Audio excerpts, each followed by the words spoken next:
틸러슨 미 국무장관과 어제 이제 밤에 통화가 이루어졌는데요. 예, 그래요. 강경화 틸러슨 전화통화. 이 뉴스의 배경 행간엔 뭐가 숨어 있습니까? 첫 번째 행간은 강경화 장관이 유엔 베테랑 출신이었지입니다. 그런 생각이 먼저 드셨어요? 강 장관이 누굽니까? 유엔 사무총장 정책특보 출신이잖아요. 그렇죠. 인사청문회 과정에서 뭐 여러 위장전입이라든가 부동산 문제 이런 이제 문제 때문에 잡음이 좀 일기는 했지만 역대 외교부 장관이나 반기문 전 유엔 사무총장까지 외교부 장관으로 최적임자다 추천을 했을 정도로 다자 외교에는 강점이 좀 있습니다. 강점이 다자 외교예요. 그럼요. 예. 한 번도 못 만나본 사람하고 여러 번 얼굴 마주친 사람, 여러 국가들의 어떤 사람들을 알고 있다고 하는 것은 엄청난 자산일 수 있거든요. 그러니까 이분의 능력을 우려하는 분들도 대북 관계 요쪽을 잘 알 것인가 요거를 염려는 했습니다만 다자 외교에 있어서 인정을 그렇죠. 했던 사람이니까. 예, 맞아요. 근데 아니나 다를까 어제 틸러슨 장관과 25분간 통화가 이루어졌는데요. 가장 눈에 띄었던 부분은 별도의 통역 없이 1대1로 거침없이 대화를 주고받았다는 겁니다. 외교부 장관이면 다 그런 거 아니에요? 그런 건 아니에요. 아니에요? 외교부 장관이라고 해서 이 일반적인 회담이나 뭐 이런 거 할 때 아주 예민하게 단어들이 오고 가고 있기 때문에 그건 통역을 써야 돼요. 그래요? 예. 근데 강 장관은 미국인보다 더 영어를 잘하기로 유명하잖아요. 미국인보다 더 잘해요? 원래 우리나라 온 외국인 중에서 우리나라 사람보다 말 더 잘하는 사람 같다는 느낌 받는 사람도 있잖아요. 그렇군요. 그러니까 통역이 없다는 말이 이게 굉장히 중요한데요. 외교적인 거에서. 사실 외교에 있어서는 서로 간에 상대방의 감정의 흐름들 그걸 예민하게 읽는 게 굉장히 중요하잖아요. 그렇죠. 예를 들면 우리가 대화를 할 때도 살짝 토라졌어.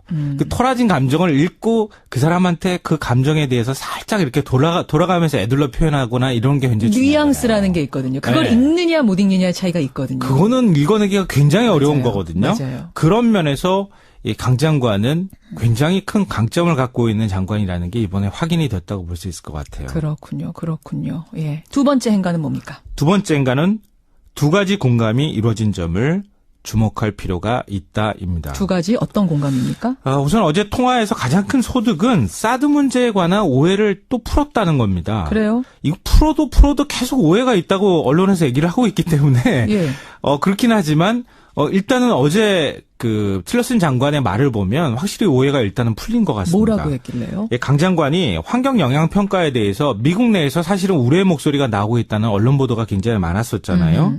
그게 사드를 중단하려고 하는 의도가 아니라 민주적 절차와 정당성을 담보하려고 하는 목적이었다. 이렇게 설명을 하니까 틸러슨 장관이 동의를 하면서 한국 내 민주적 절차를 존중한다 이렇게 밝혔습니다. 그 단어가 나왔어요? 네네. 한국 내 민주적 절차. 그러니까 너희들은 환경 영향 평가라는 걸 받아야 되는구나. 그걸 인정한 거예요. 그럼 일단 그렇죠. 틸러스 장관 선에서는. 그러니까 미국 내에서 그 동안에 이거 사드 배치 안 하려고 하는 건 그런 뭐 이른바 꼼수 아니야? 뭐 이런 것처럼 의심했죠. 네, 의심했는데 그게 일단 풀렸다는 거고요. 또 하나는 한미 정상회담 전에 파이널 터치. 그러니까 사전 정지 작업으로 사전 접촉을 하기로 합의했다는 점입니다. 강 장관이 한미 정상회담 전에 파이널 터치를 하는 게 좋겠다 이렇게 얘기를 하니까 틸러슨 장관이 그것은 중요한 이야기다. 보좌진을 통해 일정을 조율하자 이렇게 화답을 했습니다. 그러니까 필요에 따라서 강 장관이 미국을 직접 방문하는 방안도 검토를 한다고 하는데요. 강 장관이 이 정상회담, 굉장히 중요한 정상회담 전에 외교부 장관으로서의 존재감을 보여줬다 이렇게 평가할 수 있을 것 같습니다. 첫 통화 성공적으로 이루어졌다라는 두 번째 행간. 세 번째는 뭡니까? 마지막 세 번째 행간은 불안을 조장할 필요가 없다입니다. 이건 무슨 말씀이세요? 우리나라 일부 보수 언론 요즘 보도태도 보면요. 한미 간에 엄청난 긴장, 엄청난 갈등이 있는 것처럼 자꾸 긁어부스럼을 만드는 것 같은 보도태도를 보이거든요. 이제 문정인 특보 발언 같은 거 크게 이슈화된 부분들. 네, 그것도 거예요? 사실은 뭐 굳이 그렇게까지 얘기 안 해도 되는데 트럼프가 뭐 환경 영향 평가 문제에 대해서 경로했다, 욕설까지 했다, 뭐 이러면서 마치 뭐 상황이 진노한 것처럼 보도하는 그런 보도태도도 있거든요. 근데 우리는 왜 항상 미국의 태도에 맞춰줘야 하는 그런 나라는 아니잖아요. 너무 사대주의적 사고가 있는 것 아닐까 이런 우려도 있는데요. 사실 내용적으로 보자면 한미 간에는 큰 이견이 없습니다. 방금 전에 사드 문제 말씀드렸죠. 북핵 반대하죠. 원비어 사망 같이 규탄하고 있죠. 만약 서로 간에 이견이 있다면 그건 외교력으로 풀면 되죠. 설득하고 믿음을 주고 이런 시간이 좀 필요한 거거든요. 그래요. 그러니까 강경화 외교부 장관이 시험대에 섰고 잘 해내리라고 앞으로 좀 믿고 싶습니다. 여기까지 오늘의 행간 김성환 씨 수고하셨습니다. 네, 고맙습니다. 지금 강경화 장관이 주말 오후부터 일하기 시작했는데요. 그동안 전직 사무총장 둘과 현직 사무총장과 직접 통화를 했다고 합니다. 그리고 앞으로 한미 정상회담을 비롯한 각종 외교 현안에 있어서 협조를 약속받았다고 하네요. 야, 과연 주말에 미국에 자기가 스스로 전화해가지고 번호 딴 것도 대단하잖아. 직접 이런 얘기를 원어로 할 수 있는 장관. 전화번호를 딸 이유가 벌써 대화가 하고 있는 분들이잖아요. 항상 전화번호 따로 안 따고 그렇죠. 직접 전화해서 전직 유엔 사무총장들, 현직 유엔 사무총장과 대화할 수 있는 외교부 장관을 가진 나라가 얼마나 있겠냐는 그러니까 거야. 저는 너무 든든한 게 구테레스는 놓기 싫어했고 뭐 반 총장은 뭐 의뢰 알고 또 뭐 너무나도 그 유엔이 지금 활발하게 가고 싶어 하는 그 루트를 너무 잘 알고 메커니즘을 너무나도 잘 하시는 분이 있어가지고 외교는 든든합니다.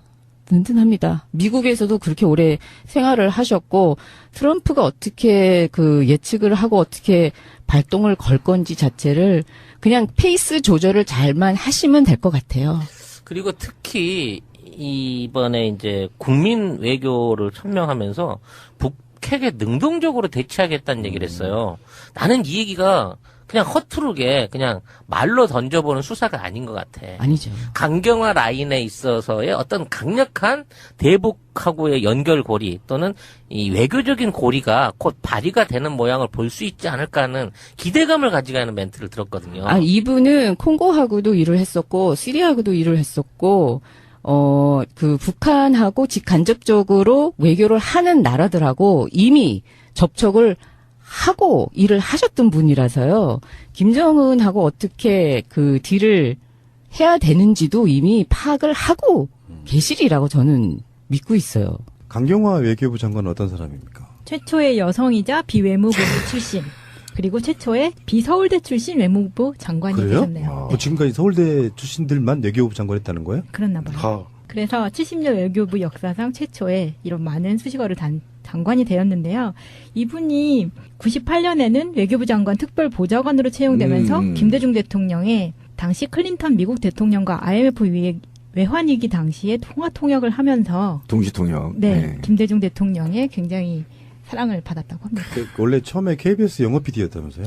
네, 그때 당시에 잠시 영업 방송 아나운서 겸 PD를 2년간 했고요. 그 후에 남편하고 유학을 매사추세츠 대학에서 석박사를 하면서 그때 장녀를 낳은 걸로 알고 있습니다. 제가 아까 그 외모 얘기를 했는데 제가 사람 외모 얘기 잘 안 하잖아요. 네? 외모 얘기 절대 안 합니다. 여보세요. 외모 말고 손님들 올 때마다 네. 어쩜 그렇게 예쁘세요 하던 거 기억 안 나십니까? 그거는 외모가 아니에요. 네. 저희 우리 김영삼 대통령이 그랬어요. 애무부 장관은 빠지시고. 외무부 장관. 그런데 저는 그 이분의 얼굴을 보면 인권에 찌들려 있다. 인권 때문에 굉장히 고뇌한 흔적이 얼굴에 배어 있다. 그런 측면에서 그 어찌나 사람이 저렇게 아름다울 수 있는 건가. 외모에. 고개 숙이고 머리가 흰머리 염색도 안 하죠. 염색도 안 한 그 흰머리가 섞여 있는 머리에 고개 숙이면서 열심히 일하고 인권에 대해서 고뇌하는 모습들을 정말 인간이란 저렇게 아름다울 수가 있구나. 멋졌어요, 진짜. 멋졌어요. 정말 쩔고. 예, 그리고 관료주의로 쪄들어 있는 외교부가 여성으로 앉았어요. 얼마나 불쾌할까요, 남자들이.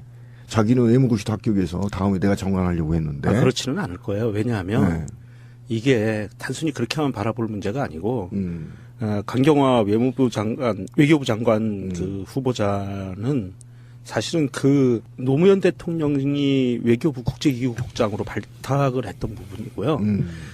그랬는데 그 하는 일이 인권에 관계된 일을 했는데 그 하는 일이 너무 마음에 드니까 코피 아난 사무총장이 그렇지. 노무현 대통령한테 졸랐어요. 달라고. 그래서 유엔에 들어가게 된 거예요. 결정적으로.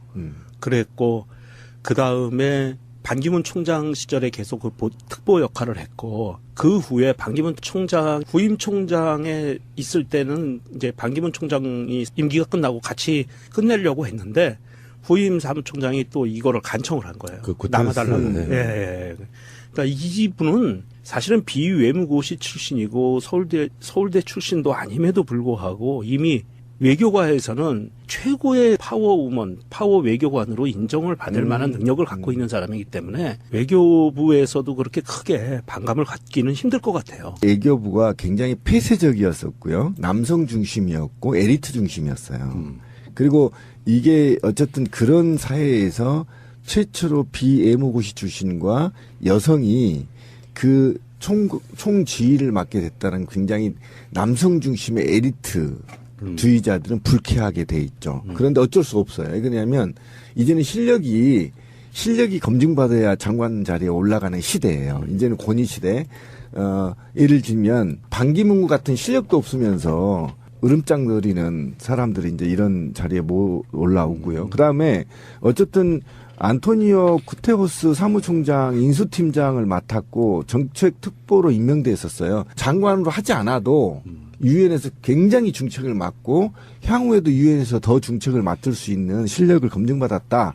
이렇게 보시면 되는 거예요. 그렇죠. 3대 사무총장을 거친 유일한. 한 번도 못 만나본 사람하고 여러 번 얼굴 마주친 사람, 여러 국가들의 어떤 사람들을 알고 있다고 하는 것은 엄청난 자산일 수 있거든요. 그러니까 이분의 능력을 우려하는 분들도 대북 관계 요쪽을 잘 알 것인가 요거를 염려는 했습니다만 다자 외교에 있어서 인정을 그렇죠. 했던 사람이니까. 예, 맞아요. 예. 근데 아니나 다를까 어제 틸러슨 장관과 25분간 통화가 이루어졌는데요. 가장 눈에 띄었던 부분은 별도의 통역 없이 1대1로 거침없이 대화를 주고받았다는 겁니다. 외교부 장관이면 다 그런 거 아니에요? 아, 그런 건 아니에요. 아니에요? 외교부 장관이라고 해서 이 일반적인 회담이나 뭐 이런 거 할 때 아주 예민하게 단어들이 오고 가고 있기 때문에 그건 통역을 써야 돼요. 그래요? 예.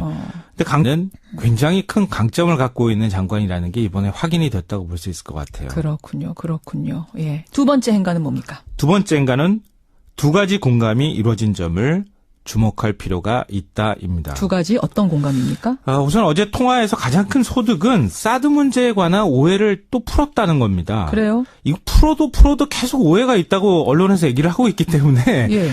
그렇긴 하지만 일단은 어제 그 틸러슨 장관의 말을 보면 확실히 오해가 일단은 풀린 것 같습니다. 뭐라고 했길래요? 예, 강 장관이 환경 영향 평가에 대해서 미국 내에서 사실은 우려의 목소리가 나오고 있다는 언론 보도가 굉장히 많았었잖아요.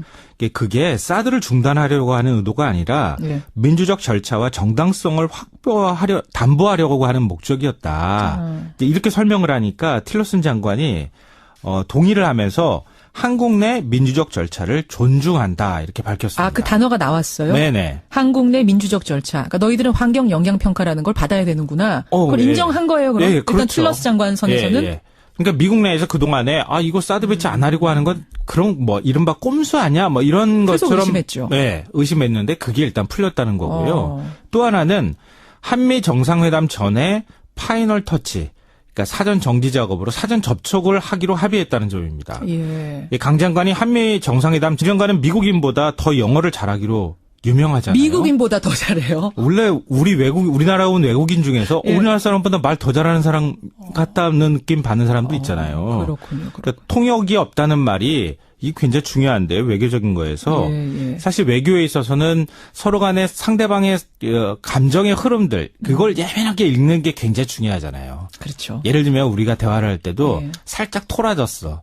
그 토라진 감정을 읽고 그 사람한테 그 감정에 대해서 살짝 이렇게 돌아가면서 애들로 표현하거나 이런 게 굉장히 중요해요. 뉘앙스라는 게 있거든요. 그걸 읽느냐 못 읽느냐의 차이가 있거든요. 그거는 읽어내기가 굉장히 어려운 거거든요. 맞아요. 그런 면에서 이 강 장관, 틸러슨 미 국무장관과 어제 이제 밤에 통화가 이루어졌는데요.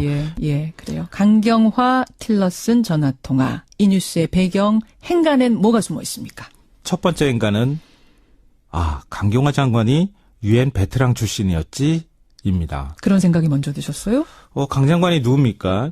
유엔 사무총장 정책특보 출신이잖아요. 그렇죠. 인사청문회 과정에서 뭐 여러 위장전임이라든가 부동산 문제 이런 이제 문제 때문에 잡음이 좀 일기는 했지만 역대 외교부 장관이나 반기문 전 유엔 사무총장까지 외교부 장관으로 최적임자다 추천을 했을 정도로 다자 외교에는 강점이 좀 있습니다. 강점이 다자 외교예요. 그럼요.